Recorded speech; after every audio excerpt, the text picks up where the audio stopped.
వరంగల్ జిల్లా కలెక్టర్ గారి ఆదేశానుసారం సమాచార పౌర సంబంధాల శాఖ వారి ఆధ్వర్యంలో మా తెలంగాణ సాంస్కృతిక సారథి కళా బృందం ఈ రోజు మరి మండలంలోని ప్రతి పల్లెన వాడన మరి ప్రభుత్వం చేపడుతున్నటువంటి అభివృద్ధి సంక్షేమ పథకాలను ప్రజలందరూ కూడా చేరవేసే దిశగా మరి మా తెలంగాణ సాంస్కృతిక సారథి కళా బృందం పాటల ద్వారా మాటల ద్వారా వివరిస్తూ మన గ్రామానికి రావడం జరిగింది. రాగానే సహకరించిన మీ అందరికీ కూడా ఇంత పెద్ద ఎత్తున వచ్చిన మీ అందరికీ కూడా పేరు పేరున ధన్యవాదాలు తెలియజేస్తూ మరి ఇప్పుడు పాఠశాలలు పునఃప్రారంభమైనవి. దయచేసి మీ పిల్లలను మరి పక్కింటి పిల్లగాడు ప్రైవేట్ స్కూల్లోకి వెళ్తా ఉన్నాడు రంగుల బట్టలకు వ్యాన్లకు అని చెప్పేసి మీరు డబ్బులు లేకున్నా కూడా వేలకు లక్షల అప్పులు తెచ్చి మరి ప్రైవేట్ స్కూల్లో పంపిస్తూ ఉన్నారు. ఆ ప్రైవేట్ స్కూల్లో పోయే తరుణంలో మరి ఆ వ్యాన్లు మరి టక్కరై బోల్తపడి కొన్ని సందర్భాలలో పిల్లల ప్రాణాలు కూడా కోల్పోతూ ఉన్నారు. దయచేసి మీ పిల్లలను ఉన్న ఊరు బడి ప్రభుత్వ పాఠశాలలకు పంపించాలి.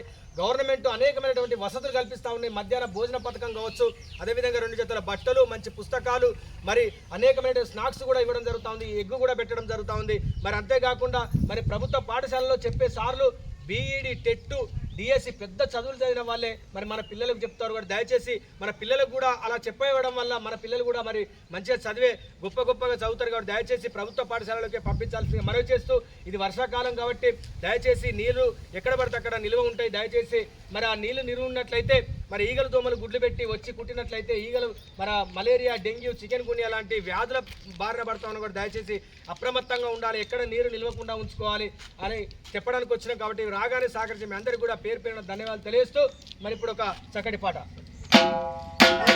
స్వచ్ఛత కొరకు ప్రణాళిక